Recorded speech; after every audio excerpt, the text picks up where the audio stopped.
Sorry, did I wake you up? No, I was actually awake. Oh, okay, because after I called you, I said, "Oh, this guy is, in Europe, so maybe he is asleep." So I decided to hang up on you. My friend, what do you want to say to us? You are a Muslim? Actually, yes. Can I? There's actually a lot of things I want to talk to you about, actually, but I don't want to take up too much of your time. No problem. Okay. Can we? I'm gonna open up YouTube. You're using the Arabian Prophet, right? Is that Yes. right? Yeah. Okay. Can I just discuss with you about some of your views about Islam, and maybe we can come to an understanding? Let's say. No problem. Okay. Go ahead. Okay. So I want to talk to you about the character Muhammad Sallallahu. You said about the character. Yeah, Yeah, what about it? Go ahead. Okay, in Islam we believe that Muhammad is the best of example, as you know, the best of person, etc. What make a person the best? Give me the standard. Oh, good question. So I would say a good person, or the best of person, from what I've been taught, the Prophet, for example, was generous with his wealth, generous with his time, extremely generous. I mean, he was giving his money to the poor. He was always in defense of the poor, and the weak. What else is there?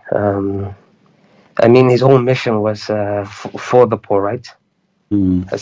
So this is what. Okay, let me ask you: if a man he want to marry a woman, and then they agree, they are going to make the father of the woman drunk because he refused to marry her to him, and then when he drunk, they change his clothing. And when he woke up, they told him, he said, "Why am I wearing those clothes?" Khadija, she said, "Oh, because you married me, last night to Muhammad." He said, "No, I did not." She said, "Do you want me to tell the people of Quraysh what happened? Aren't you going to be ashamed of yourself?" Is that the one you are talking about? Yes. No, look, we had a discussion before, and I brought this topic up with one of these scholars. So I traveled to the Middle East, spoken to a scholar about it. I believe you also provided me some references as well. Okay. So is that a good person or is a bad person? A person, he used alcohol, him and his wife, which is not his wife really, because his marriage was not real. It was a fraud, because the father did not marry her. It was a fraud. So the person who his first thing in his life started based on a fraud, how he is the trustworthy? And you said I gave you the reference, so I do not need to give you the reference again. What about Muhammad? He go to the house of his own son, wife, and he flirted with the wife when she was alone. Is that the trustworthy, the high standard you like for your family? Be honest with me. I'm not trying to make fun of your family or your father. If your father come to your house, and he flirt with your wife, what you will do? Well, that's not good, of course, right? So was he, Muhammad, a good person?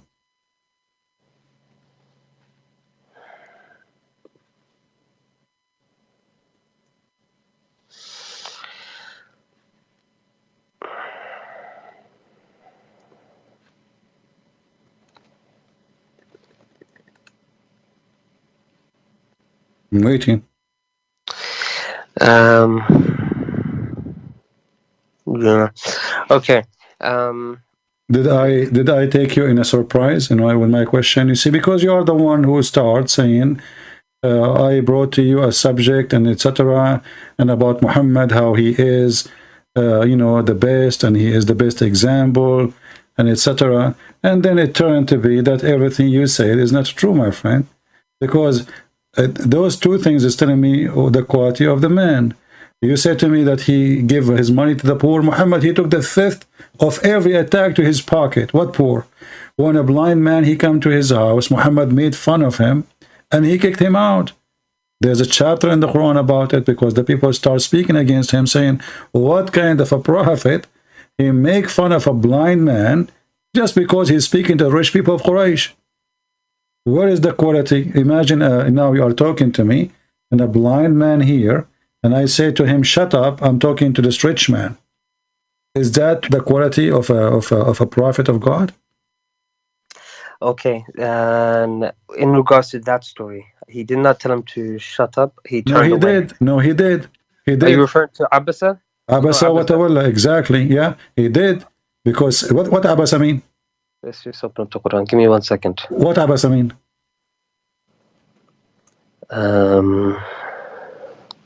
You speak Arabic, right?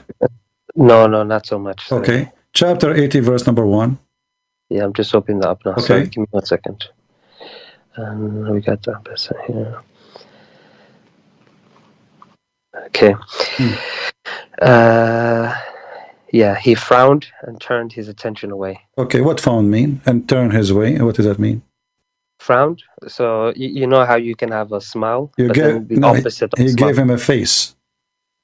Right? Yeah, like you're upset. Okay. Exactly. So shut up can be by saying the word. Can be saying, like, looking at you in a very angry way, So, and remember, this guy, he's blind, right? Yeah. So he don't see even what he's doing now. Correct? Okay. So I see what how the man he knew that Muhammad, he is unhappy with him unless he said something. Because I can see, so I can look at your face and I can see that you are not happy, right? But this guy is a blind man.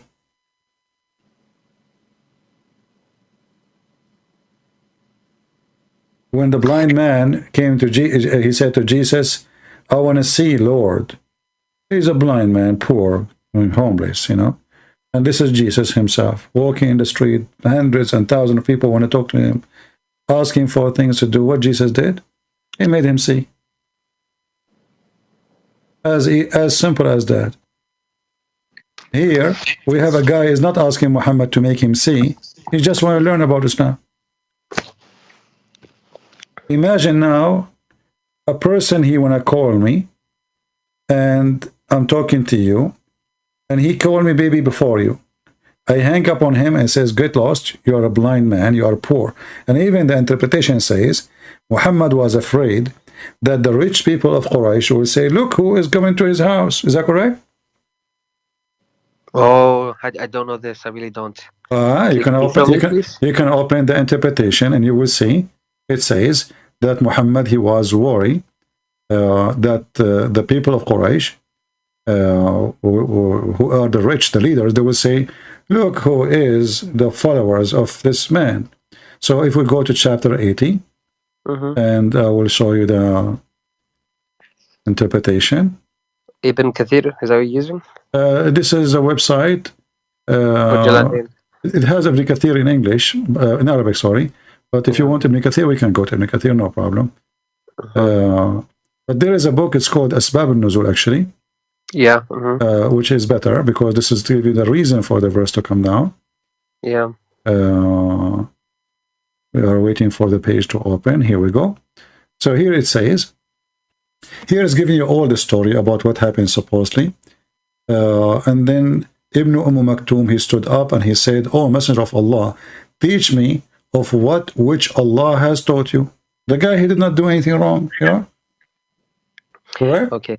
And from his narration and report of Ibn Abbas that he said, oh, sorry. Changed it. So this man, he did not speak in an impolite way, right? He's speaking to him as a messenger of God, which means he's a follower. The others are not. Which one is more important? So, and as long he is asking about Allah, this is opportunity for Muhammad to answer him. In the same time, they can listen, right? Yeah. He's not asking about, like, what we will eat, So why he will be upset? And he repeat his request. And remember, this guy is a blind man. And then it says, look here. He said, the prophet, he said to himself, the chief will say, his followers consist of only the blind, lowly people and slaves. Did you see it? Yeah. Okay. Give me 1 second. Let me just read this what we can see here, so we don't miss anything. Okay. Right. So it says this refers to the letter went to the Prophet Muhammad and gave him peace while okay. Right.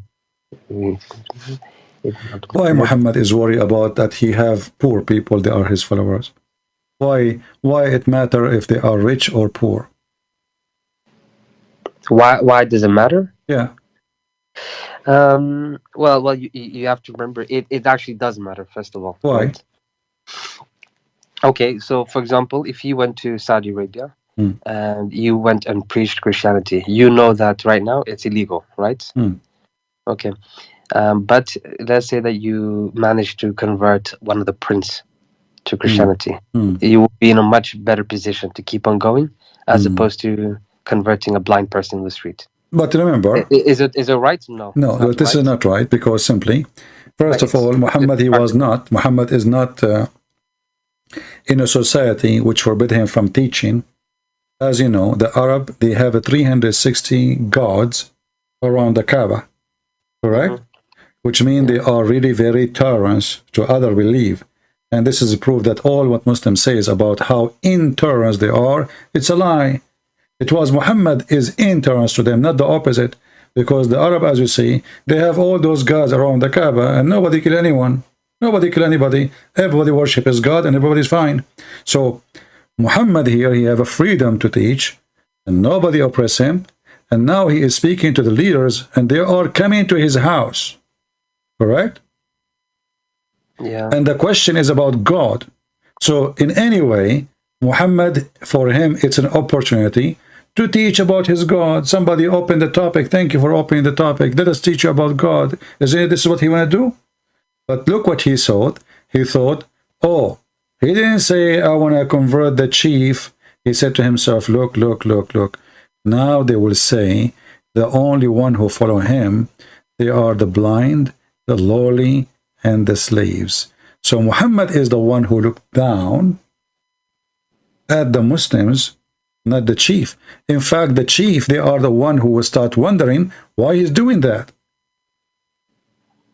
And this is why he made this verse, because they were talking about what kind of a prophet he do such a thing. Why he do that?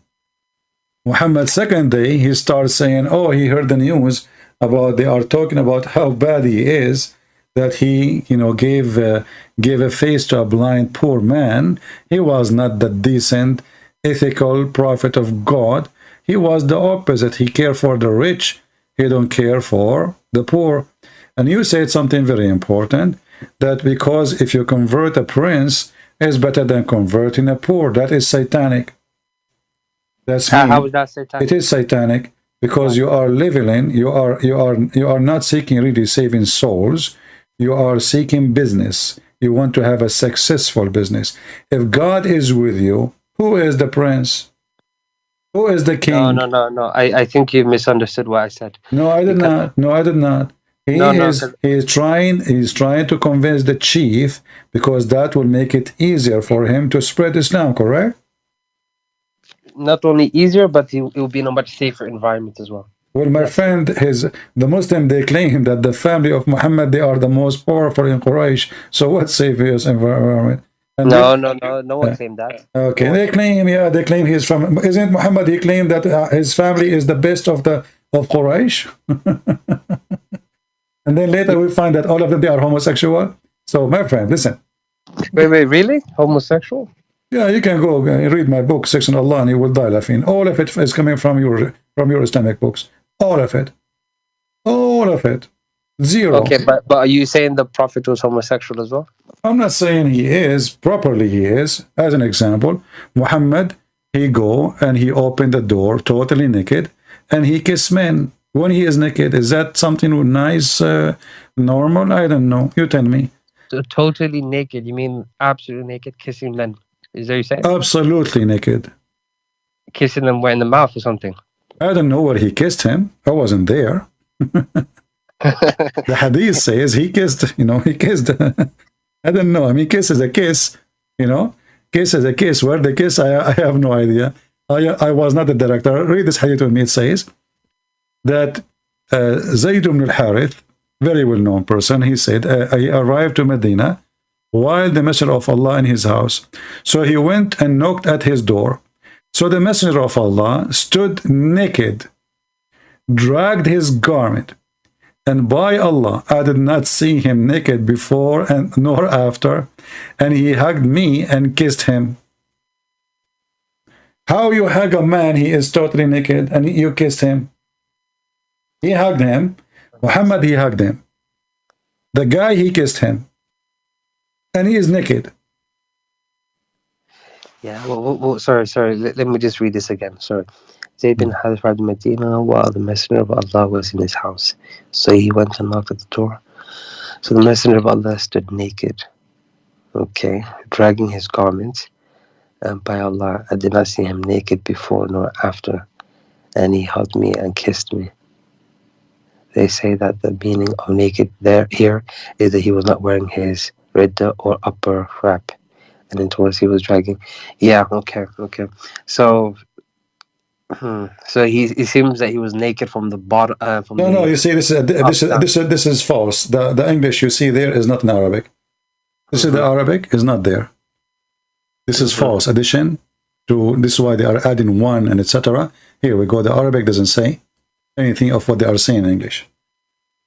Okay, so you can go and copy the Arabic. His adopted son. You can go and you can go. How his adopted son and later he slept with his wife. Secondly, my friend, you are naked. I mean, even if you are, it's your son. Do a man, his private part is in front of him, he hug another man? What son? Anyway, you're a prophet, he wear women Aisha clothes. You're a prophet, he dress, he put eyeliner 3 times. He pee like a woman. I mean, everything is wrong. But this is not the problem now. So when you speak to me about the ethical prophet, that ethic no, is... sorry. That is a prophet. That is a problem for me. If what you're saying is true, then this is not good. I'm not saying anything. I'm not saying anything. It's in front of you. This is you Muslim saying. No. So right. So this one here, they're trying to explain, saying that he was naked, only from the upwards, right? Not the bottom. Nowhere it says that in Arabic. Read it. Here we go. Nowhere it says that. It says فأتاه فقرأ الباب فقام إليه رسول الله صلى الله عليه وسلم عريانا يجر ثوبه والله ما رأيته عريانا قبله ولا بعده فاعتنقه وقبله قال أبو عيسى هذا حديث حسن غريب لا نعرفه من حديث الزهري etc. But there's nowhere all the explanation is there. This is additional to cover up the problem. Yeah, okay. You can take the the Arabic words, you can post in Google Translation, and you will see that all of this is addition. All the English you see is addition, is not there. Okay. And you said he was wearing Aisha's clothing, right? He wear Aisha clothing, he put eyeliner, I mean, everything about him is wrong. What about the man who came, Muhammad, he came from his back, and Muhammad, he started tickling him. The man, he was topless. The man, he said to Muhammad, this is not fair, joking with him, like laughing. I am topless, I'm naked, topless, and you are not. And then the prophet, he left up his shirt. So now both of them, they are topless. And the guy now, he hold him, he put his back on him, and, he kissed his stomach? He embraced him, and he began to kiss his side. No, but it wasn't tickling. The prophet accidentally hit him with a stick, right? No. Read it. You have it open here. Read. It says here, okay. The man of Ansar said that while he was given to jesting and talking to the people and making them laugh, the prophet poked him under the rib with a stick. See, it's not a mistake. He poked him.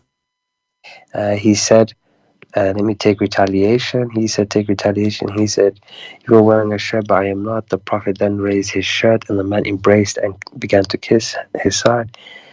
Okay. Then he said, this is what I wanted, Messenger. Okay. Right. This is weird. Yeah, I don't know why he's poking people with sticks. And I don't know why people are kissing his stomach. That's strange. Or his side. He embraced him. He embraced him. And the Prophet, he left up his shirt. So now both of them, they are naked in the top. Yeah, and he kissed his side, so he was on his knees. Kashhahu is even down his side, not the side, down, like down from the side, like, you know, the where your waist is. This is where the kashhahu, the under the belly. Yeah, the hip area, right? Does it sound like a prophet of God, or two lousy people? Maybe, I mean, maybe they are not, you know, doing something, you know, purposely wrong, but yeah. all, as they say, all roads take you to Rome. So all details is taking us in one direction. Okay, I also heard you mention. So what is holding you to be a Muslim, my friend?